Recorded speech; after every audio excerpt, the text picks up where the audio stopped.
The unwelcome guest. James Anderson stepped out of his car and gazed up at the grand facade of Gourmet Heights, one of the most exclusive restaurants in the city.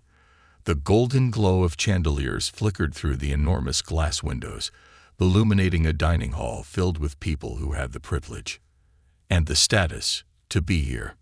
Dressed in a finely tailored navy blue suit with a crisp white shirt and a silk tie, James adjusted his cufflinks and exhaled slowly.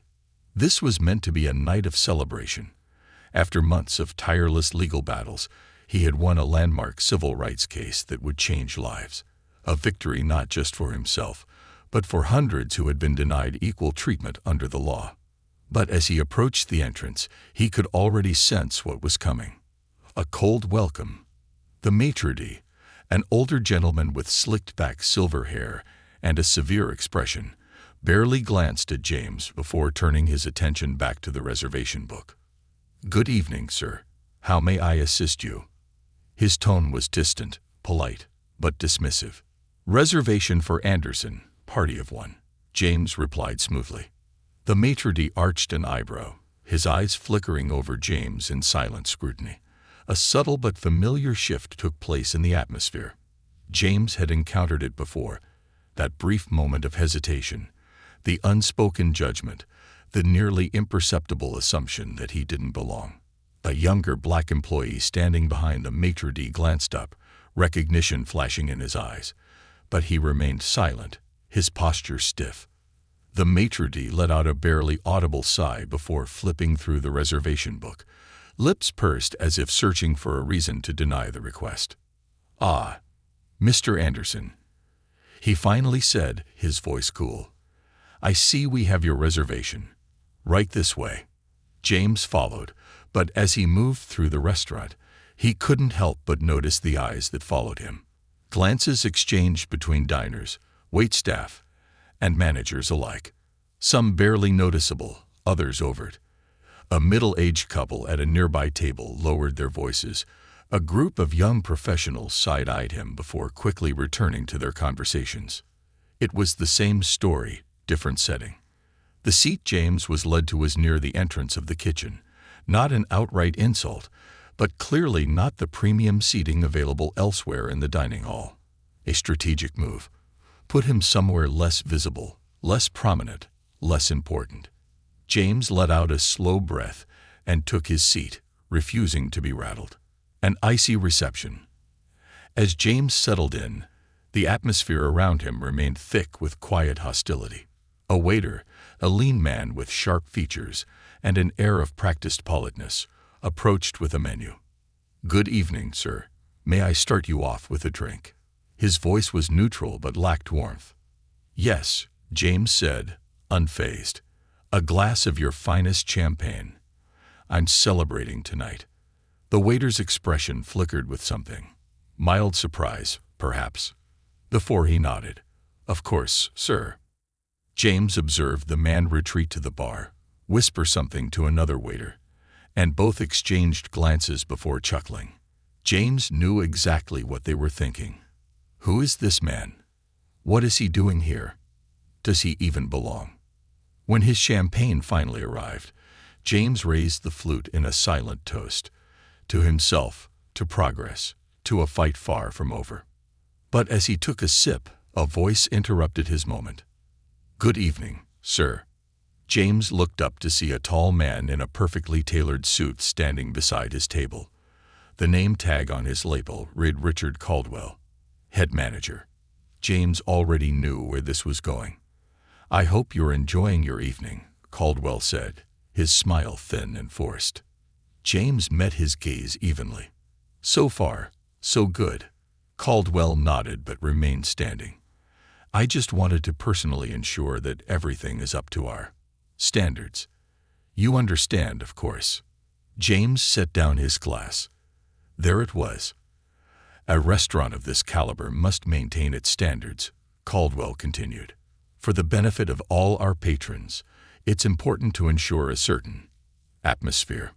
James leaned back in his chair, his sharp mind already dissecting the meaning behind Caldwell's carefully chosen words. "Are you implying that my presence disrupts that atmosphere?" he asked, his tone controlled but pointed. Caldwell's smile barely wavered. "Not at all, sir. Just doing my due diligence." James let the silence stretch between them, long enough for the discomfort to settle in. Finally, he nodded. "Very well. I appreciate the attention to detail." Caldwell hesitated for a fraction of a second, then gave a tight-lipped smile. "Enjoy your meal." As the manager walked away, James noticed him lean toward a waiter and whisper something before they both glanced back at him. He had seen enough. The slow burn of injustice. As the evening wore on, the contrast in treatment became more apparent.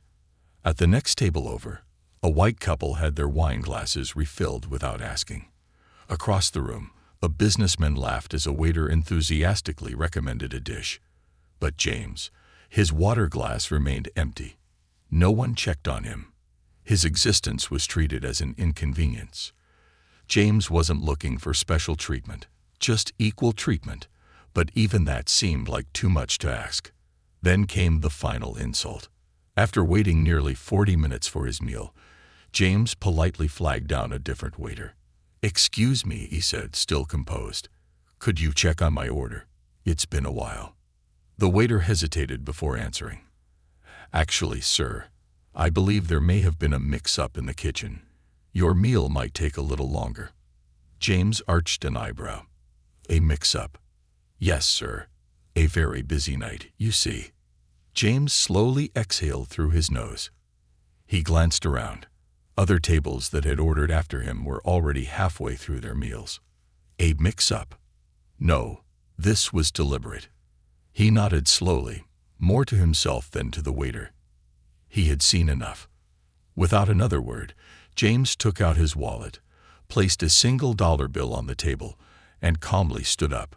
A storm brewing. As he walked toward the exit, he felt the weight of eyes on him. Some were indifferent, some curious, a few even smug, as if they had successfully driven him away. But what they didn't realize was that James Anderson was not the kind of man who walked away in defeat. As he reached the front door, he paused, turning back just enough to catch the eyes of the maitre, the waitstaff, and finally, Caldwell. With the same quiet confidence he had wielded in courtrooms across the country, he simply said, "You'll be hearing from me." And with that, he stepped out into the night, his mind already racing. This was not over. The gathering storm. James Anderson stepped out of Gourmet Heights and into the cool night air. The golden lights of the restaurant behind him gleamed like a deceptive mirage, a symbol of wealth, exclusivity, and, as he had just experienced, thinly veiled discrimination. He had walked away tonight, but he wasn't walking away from the fight. As the door swung shut behind him, James paused, rolling his shoulders back. He had fought battles in courtrooms against powerful corporations, corrupt officials, and institutions that thought they were untouchable. But this fight was different. This was personal. With every step he took toward his car, his mind sharpened. How many others had experienced the same mistreatment? How many had left in silence, accepting it as just another instance of quiet prejudice? James had spent his life refusing to be silent.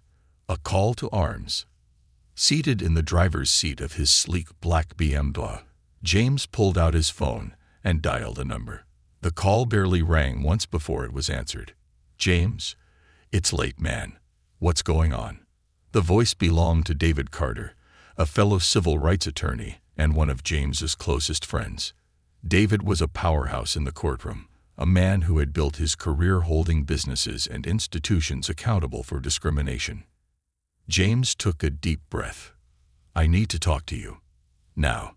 David's tone sharpened immediately. "Where are you?" James hesitated. "I just left Gourmet Heights." A pause. Then David sighed, already putting the pieces together. "Let me guess. Mistreated." James clenched his jaw.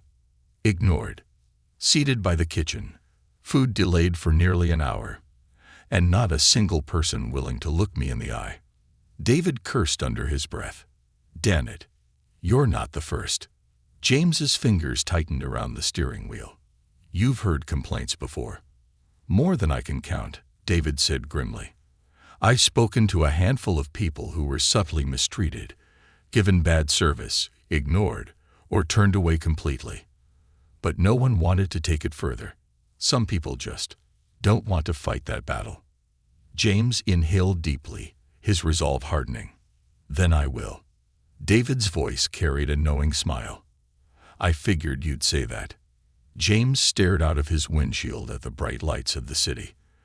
I want to build a case. I need names, stories, anything we can use. David exhaled through the phone. All right.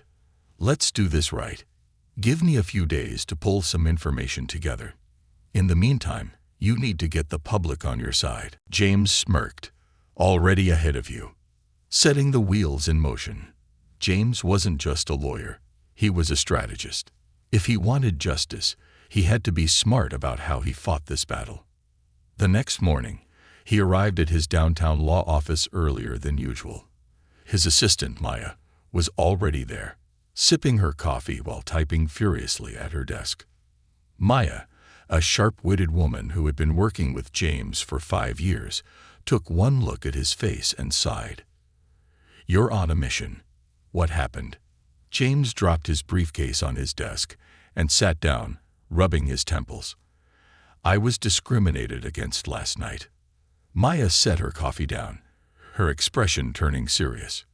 Where? Gourmet Heights. She exhaled sharply. That place has a reputation, James. You're not the first. James leaned forward. Then we're going to make sure I'm the last. Maya studied him, then nodded, her fingers already moving over her keyboard. What do you need? James tapped his pen against the desk. First, a list of previous complaints about the restaurant.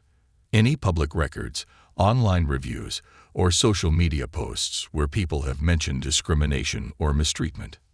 Maya's lips quirked. You want dirt. I'll get you dirt.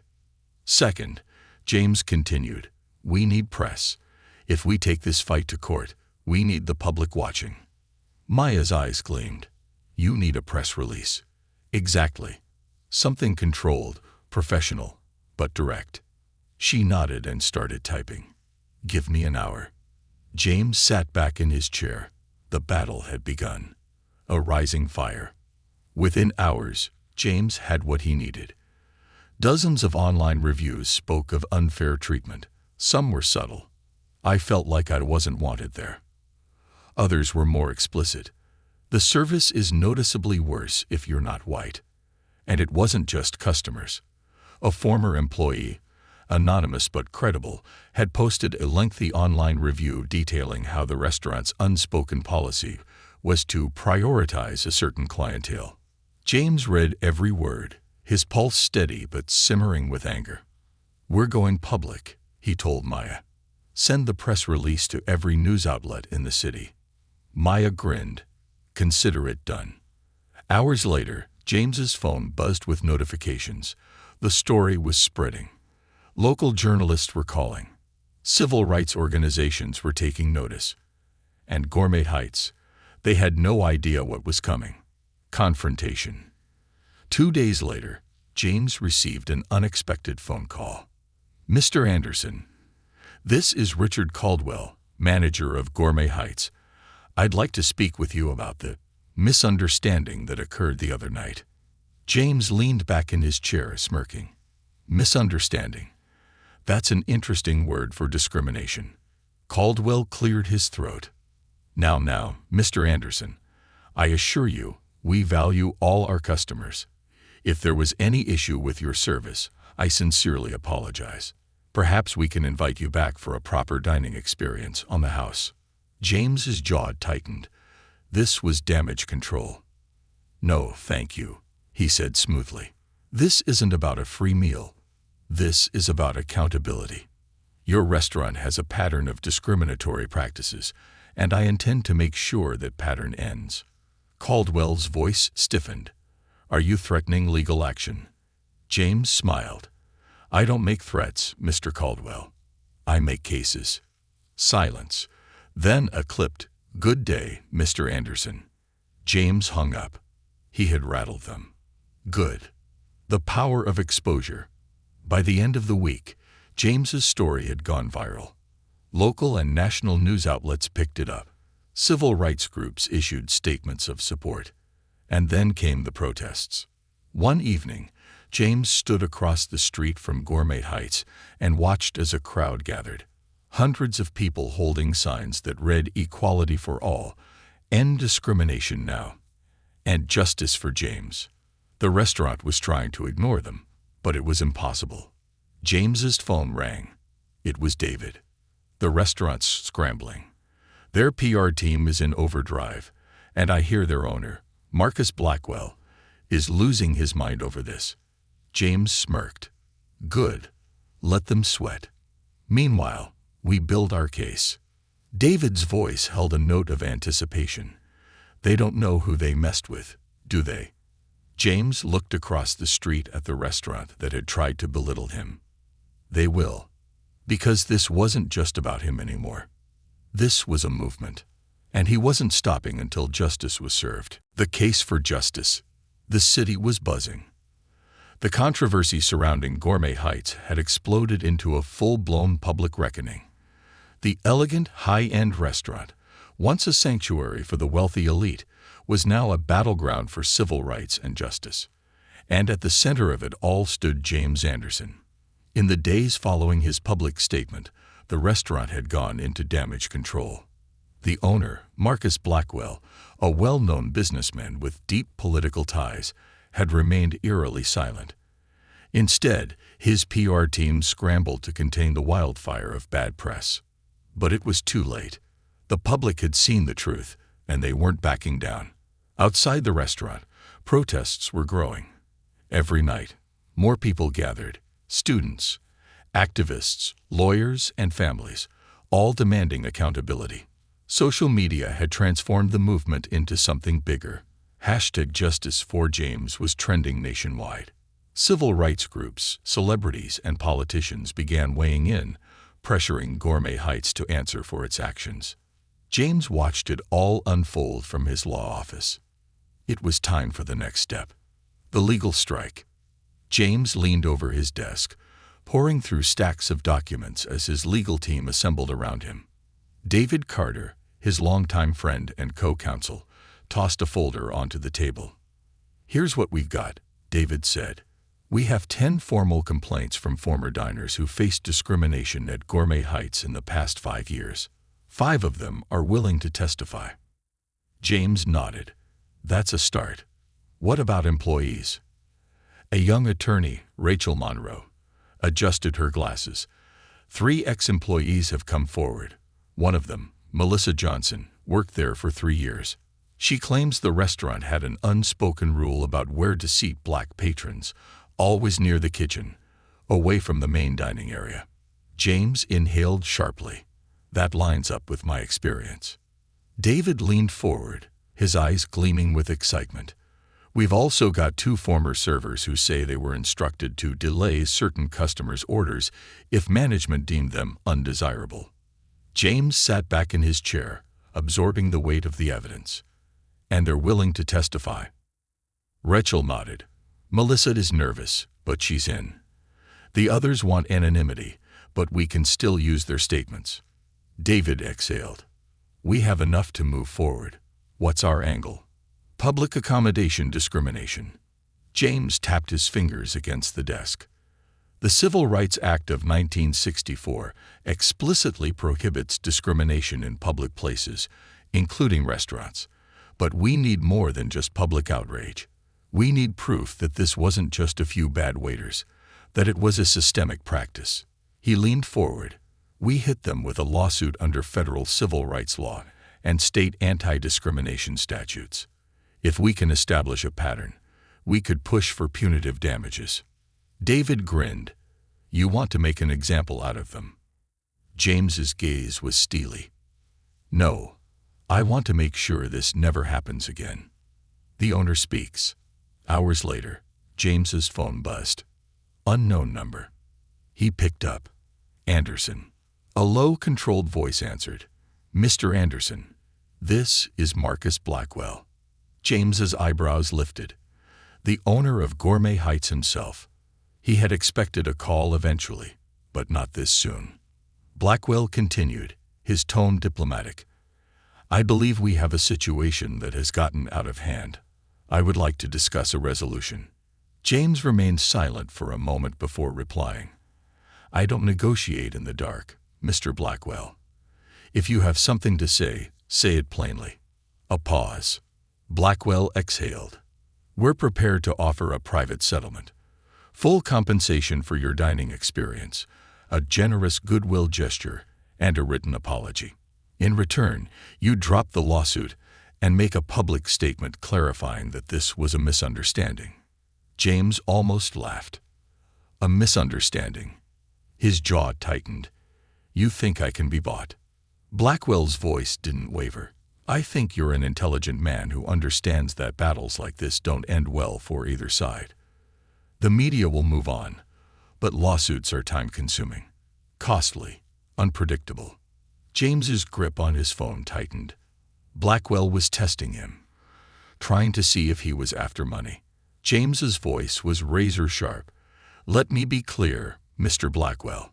This isn't about money. This is about justice. You don't get to buy your way out of accountability. A longer pause. Blackwell's voice cooled. I had hoped you would be reasonable. James smirked. I am. That's why I'm giving you a chance to fix this the right way. Publicly, admit what your restaurant has done.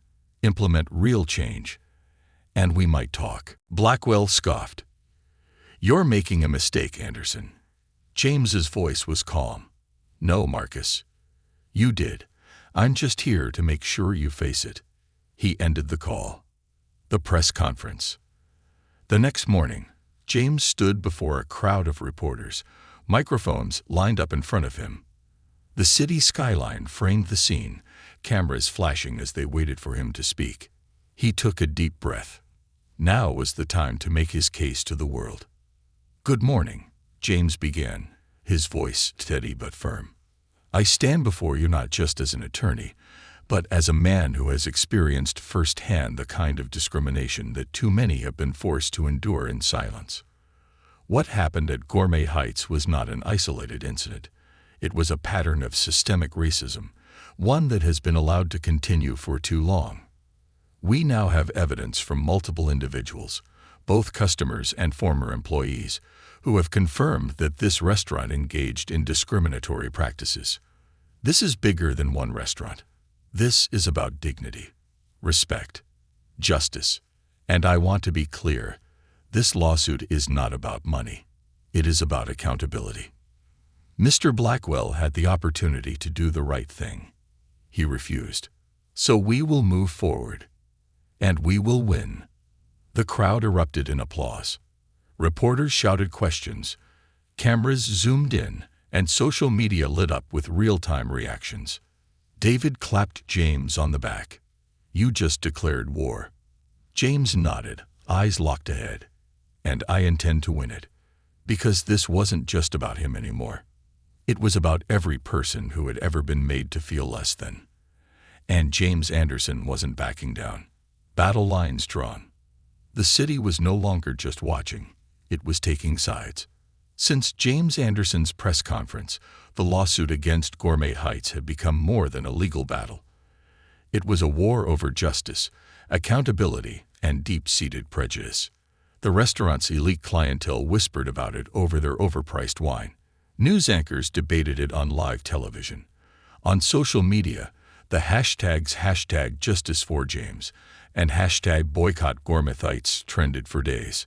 And inside the boardroom of Blackwell Holdings, Marcus Blackwell sat at the head of a long, polished conference table, scowling as his legal team and PR consultants scrambled for solutions. The restaurant was bleeding money. Reservations had plummeted. Protesters gathered outside every night. And now, investors were getting nervous. Marcus rubbed his temple, suppressing a headache. Tell me we have a plan, he said through gritted teeth. His lead attorney, Diane Foster, adjusted her suit jacket. James Anderson is a problem, but problems can be managed. Marcus leaned forward. How? Diane met his gaze without hesitation. Discredit him. The smear campaign begins.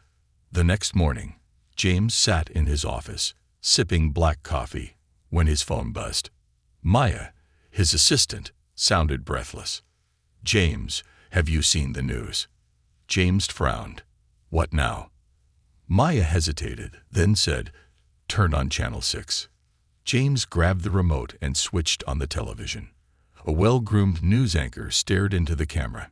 Behind her, the screen displayed an image of James himself, along with the words, James Anderson, civil rights champion or opportunist. James's stomach tightened. Then the segment began.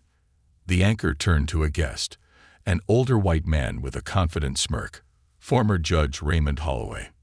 Well, Sharon, Holloway began, Mr. Anderson has a reputation for seeking attention. He's built a career on stirring controversy, filing lawsuits that, frankly, disrupt businesses and make it harder for entrepreneurs to thrive. James clenched his jaw. He knew Holloway. The man had been on the bench for years, a known opponent of civil rights cases. Holloway continued, I mean, do we even have proof that Gourmet Heights discriminated against him? Or is this just another case of someone playing the race card? James slammed the remote onto his desk. Maya's voice was tight with anger. They're going after your reputation. James exhaled, forcing himself to stay calm. Of course they are. This was predictable. Maya scoffed. So what's the plan? James stared at the screen, where Holloway's smirking face filled the frame. We hit back. Hard. Exposing the truth. That afternoon, James held a meeting with his legal team and media consultant. We knew they'd try to discredit me, James said. But this is character assassination. We can't let them control the narrative. Rachel, his junior attorney, spoke up. We should shift the focus back to the case. The more they attack you personally, the less they talk about the restaurant's pattern of discrimination. David nodded. Agreed. We also need receipts. Evidence, something that makes it clear they're covering up their own misconduct. James thought for a moment, then turned to Maya. Pull everything we have on Gourmet Heights. Employee complaints, financial records, backdoor deals, anything that shows their true colors. Maya nodded, already typing. James glanced at Rachel. And reach out to former employees. If any of them have documented proof, emails, text messages, anything, we use it. David smirked. We're about to make their PR nightmare 10 times worse. The whistleblower. The next morning, James was halfway through reviewing court documents when Maya burst into his office, holding her phone up. You need to see this. James took the phone and pressed play on a video. The screen flickered, revealing a woman with short, curly hair sitting in a dimly lit room. Her hands were clasped, her expression tense. Melissa Johnson, the former Gourmet Heights employee. James leaned in, his pulse quickening. I worked at Gourmet Heights for 3 years, Melissa began, and during that time, I saw things that made me sick. She looked straight at the camera. Management trained us to keep certain customers away from the best tables. We were told to make their dining experience uncomfortable so they wouldn't come back. James felt a surge of rage, not at Melissa, but at the system that forced people like her to comply. I hated it, Melissa continued, her voice cracking. But I needed the job. And when I finally spoke up, I was fired. She took a deep breath. But I'm speaking up now because people like James Anderson shouldn't be fighting alone. The video ended. James exhaled slowly. David grinned. Game. Over. Escalation. Within hours, the video was everywhere. News stations aired it. Social media exploded. Hashtags like #ExposeGourmetHeights began trending. The restaurant's PR team scrambled to respond, releasing a weak statement. We take these allegations very seriously and will conduct an internal review. Nobody bought it. Then came the breaking point. A second whistleblower stepped forward. a former assistant manager who backed up everything Melissa said. And he had emails. One message, in particular, rocked the city. From Richard Caldwell, General Manager, to all staff. Subject: high-profile clientele guidelines. Ensure that our premium tables are reserved for the right type of guests. If any undesirables enter, seat them near the kitchen or outside. If necessary, slow their service to discourage return visits. James read the email twice, his stomach twisting. This wasn't just discrimination. This was policy. And now, it was undeniable. The last stand. That night, Marcus Blackwell sat alone in his office, the city skyline stretching beyond the glass windows. His phone rang. His lawyer, Diane. He answered. "Tell me you have good news." Diane sighed. "We're finished, Marcus. We can't fight this anymore." Marcus clenched his jaw. "What do you mean?" "I mean, the evidence is too damning. If this goes to trial, we lose. Big. You're looking at not just financial penalties, but a destroyed reputation. You need to settle." Marcus's grip tightened around the phone. "Absolutely not." Diane's voice was firm. "Then we go to court and lose in front of the entire country." Silence. Finally, Marcus exhaled. "Fine. Set up a meeting with Anderson." James's terms. The next morning, Marcus Blackwell stood in James Anderson's office. The tension was thick, the stakes high. James leaned back in his chair, arms crossed. "You wanted to talk." Marcus cleared his throat. "We're prepared to settle." James didn't blink. "Go on." Marcus inhaled. A public apology. Full financial compensation to affected individuals. A diversity training program. And James held up a hand. "Not enough." Marcus frowned.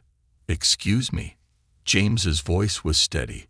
"You don't just get to write a check and make this go away. I want policy changes, permanent ones, and I want you to publicly admit your restaurant's wrongdoing." Marcus's jaw tensed. He hated this. But he had no choice. Finally, he nodded. "And James?" He smiled. Because this wasn't just a lawsuit anymore. It was a victory. And he wasn't done yet. The terms of justice. Marcus Blackwell sat across from James Anderson, his hands clasped tightly, his jaw set in defiance. The opulence of James's law office. Floor-to-ceiling windows overlooking the city, polished mahogany desk, framed accolades on the walls. Seemed to mock him. He was a powerful man. A man who had never been forced to explain himself. But today, he had no choice. James, calm and composed, tapped his fingers against his desk. "You came here to negotiate. Let's hear your offer." Marcus cleared his throat, keeping his voice level. "We're prepared to issue a formal apology. A public statement acknowledging the situation and a substantial settlement."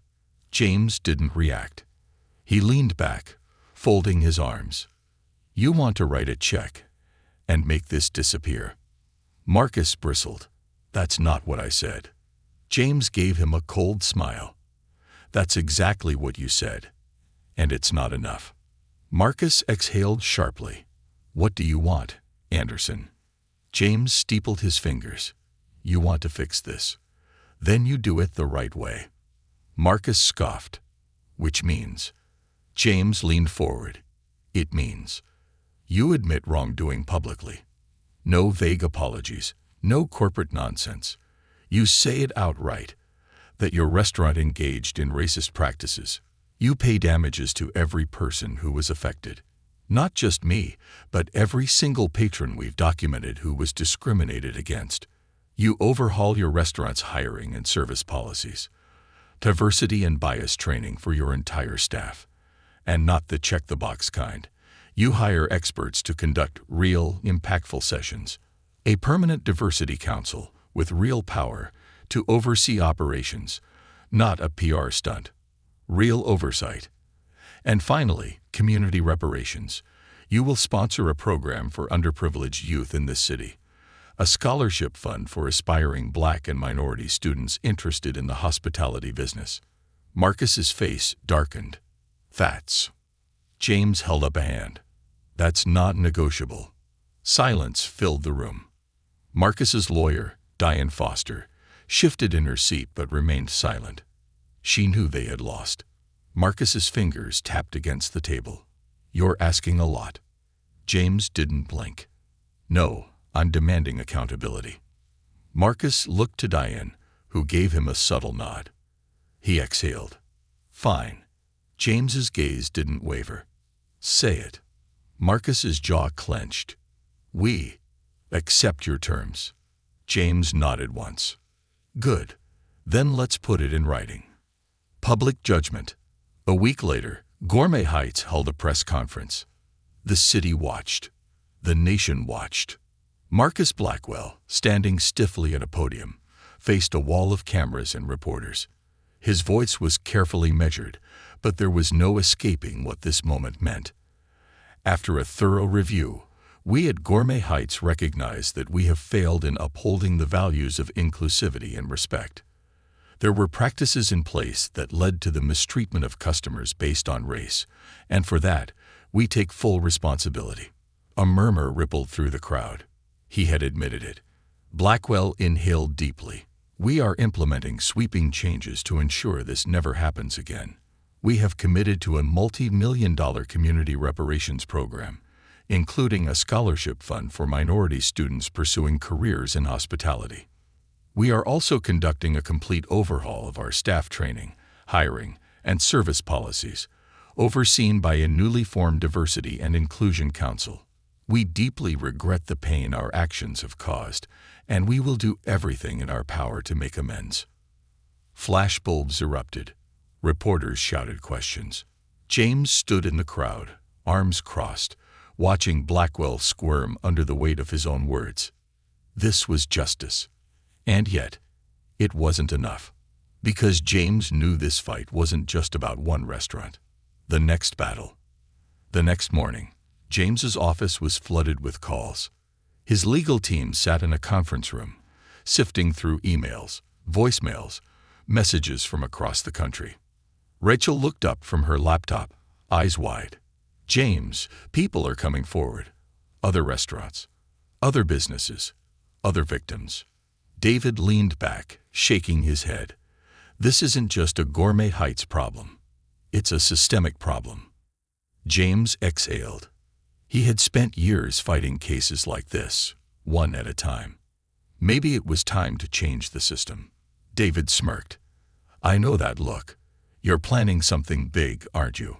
James's lips curved into a small, knowing smile. You have no idea. Because this case had opened the floodgates. And James Anderson wasn't just a lawyer anymore. He was a movement. And he was just getting started. Beyond one victory. The dust had barely settled on Gourmet Heights' downfall, but James Anderson knew this was just the beginning. The restaurant had crumbled under the weight of its own prejudice, forced to publicly admit wrongdoing, pay reparations, and implement permanent policy changes.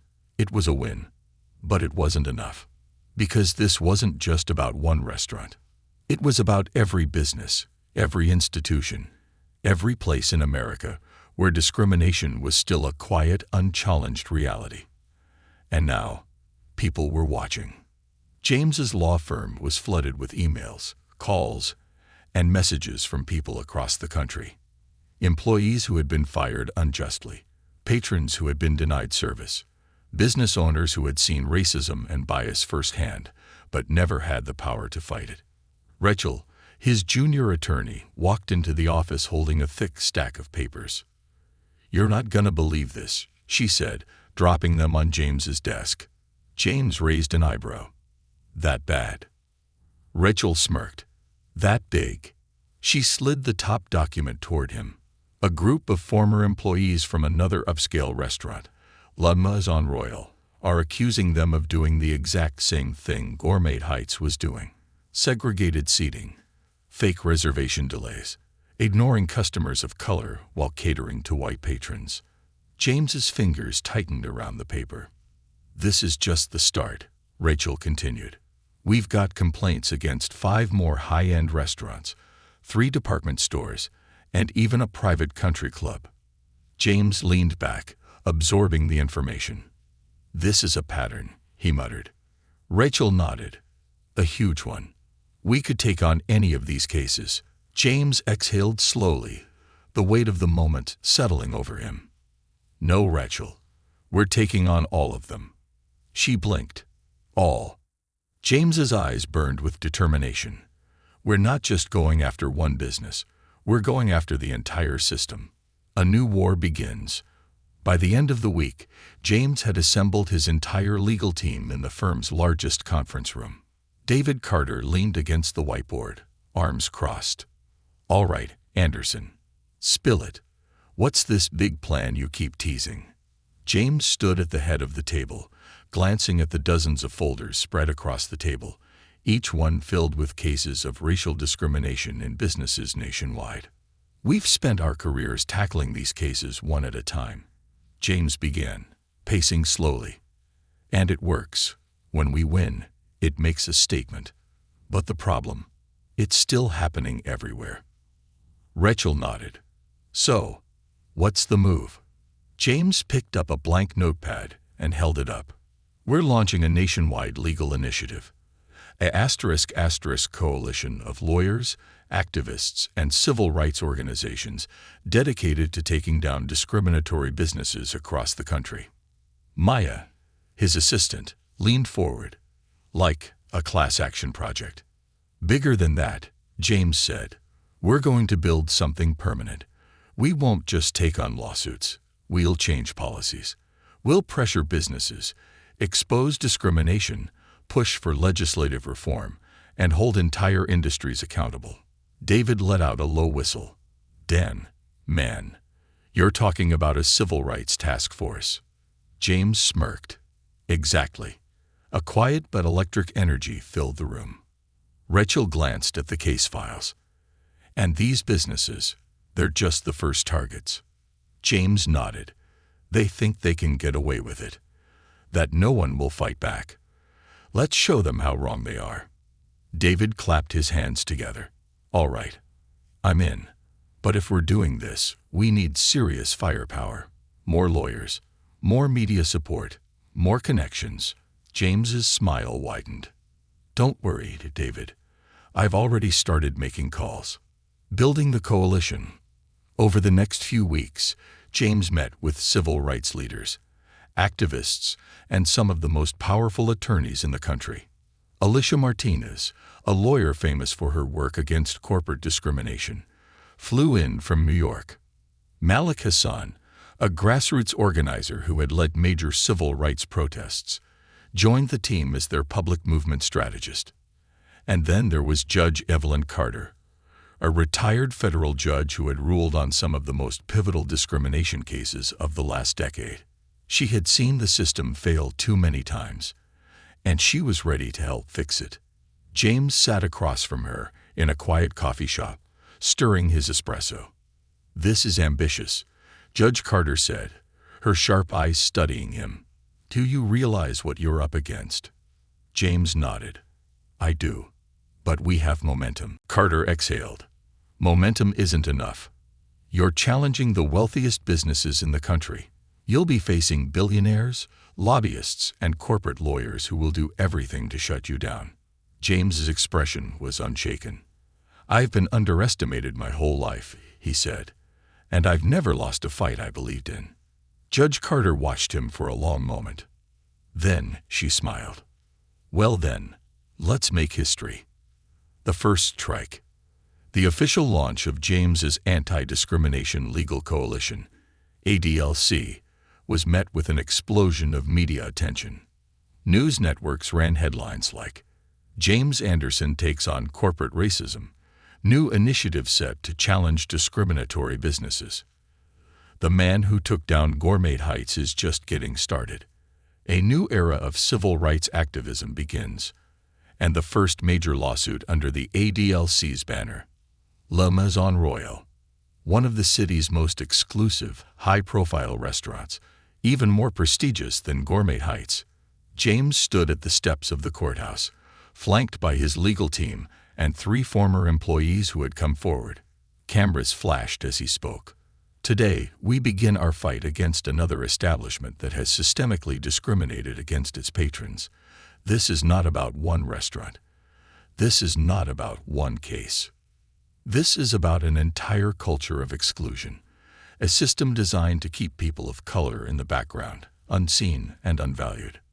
We are here to end that system, and we won't stop until every business in this country understands that racism has consequences. The crowd erupted into cheers. The movement was growing, and James was leading the charge. The fear in high places, across the city, in a boardroom high above the streets, a group of powerful businessmen and corporate executives gathered around a long, expensive table. At the head sat Edward Langley, one of the richest men in the country, and the owner of La Maison Royale.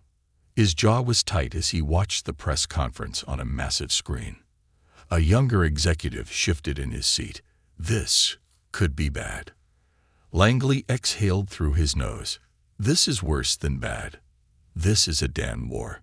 The men around the table looked at each other.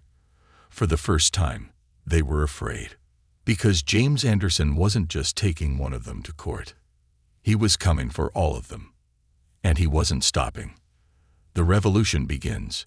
As James stepped away from the press conference, his phone buzzed. It was a new email. Subject: urgent. More cases coming forward. He opened it and read the names.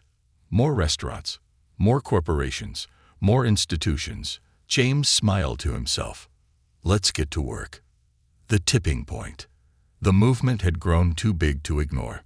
What started as one man's fight against Gourmet Heights had become a full-scale revolution. James Anderson's Anti-Discrimination Legal Coalition, ADLC, had filed lawsuits against 3 major restaurants, 2 luxury department stores, and 1 exclusive country club, each case backed by overwhelming evidence of racial discrimination. The pressure was mounting. Businesses that once operated with impunity were panicking. Investors were pulling out. Corporate leaders were scrambling for damage control. And for the first time in history, the elite institutions that had built themselves on exclusivity were losing. But James knew this fight was far from over. Because the real battle wasn't just in the courtroom.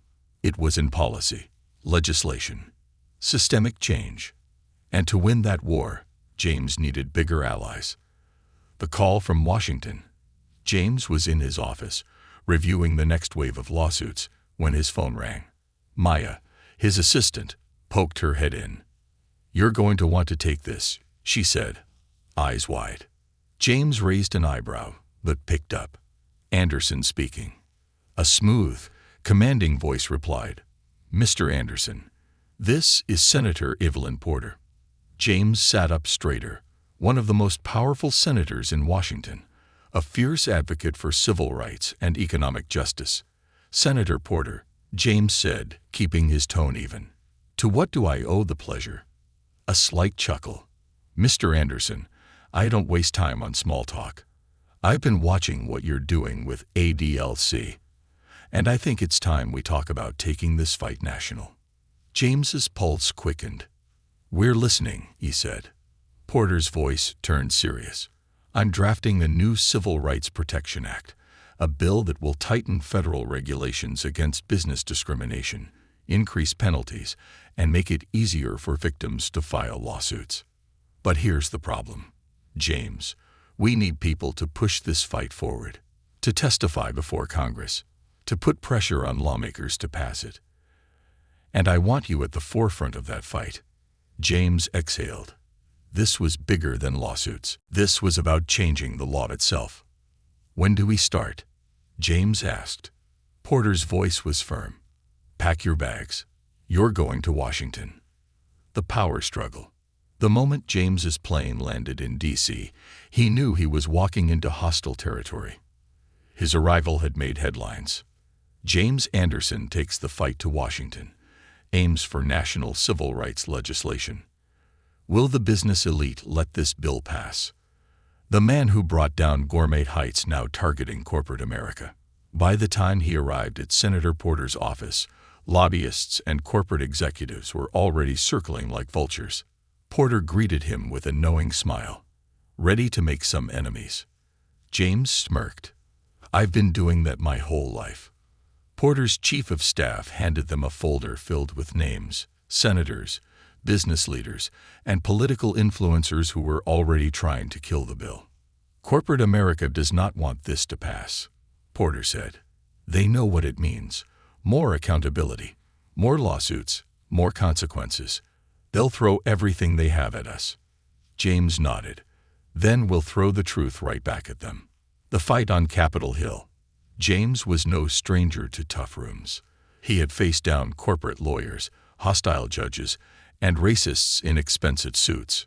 But Congress. This was a whole new battlefield. Sitting in front of the Senate Judiciary Committee, James faced a panel of powerful senators, some allies, some enemies. Cameras were rolling. Millions were watching.